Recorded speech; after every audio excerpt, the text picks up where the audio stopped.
Hello, good afternoon mga kaibigan. Ngayon po ay magsisimiento po ako nitong stair pababa. Ito. Okay?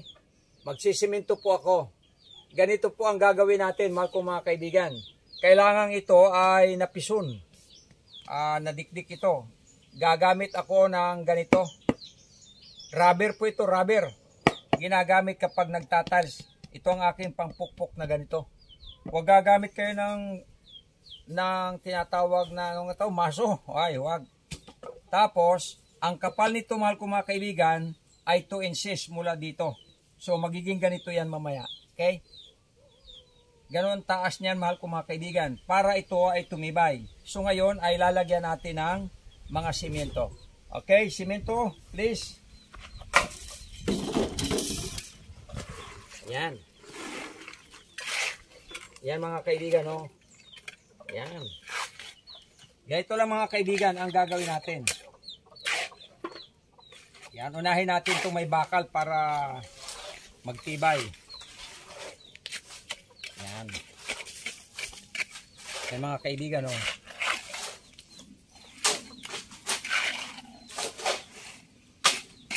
Yan.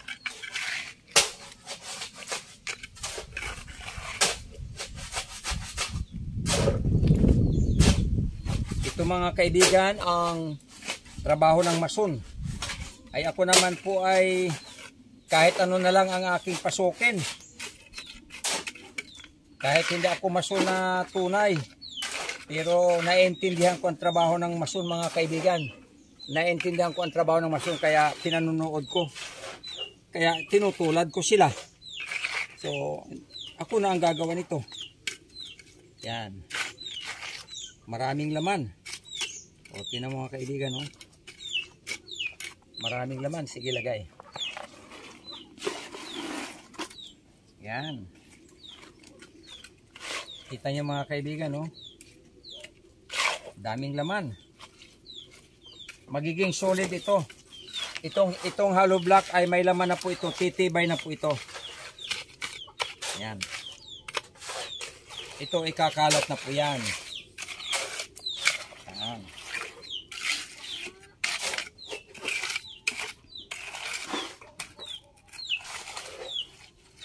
Yan mga kaibigan, no?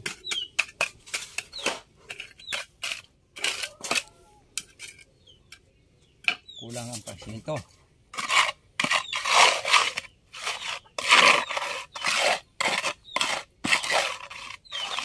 Yan natin.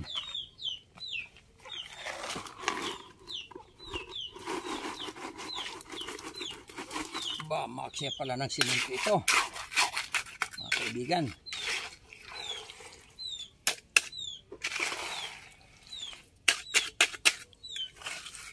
Okay, ito na po. Ayan.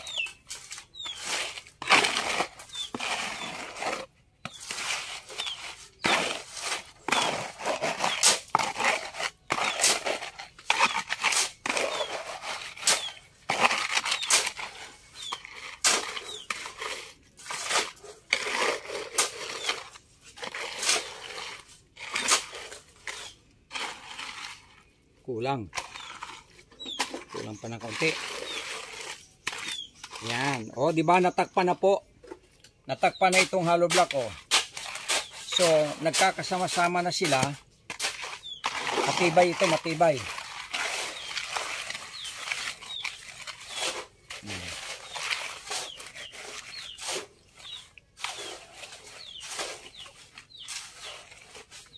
Ito mga kaibigan, oh. Yan.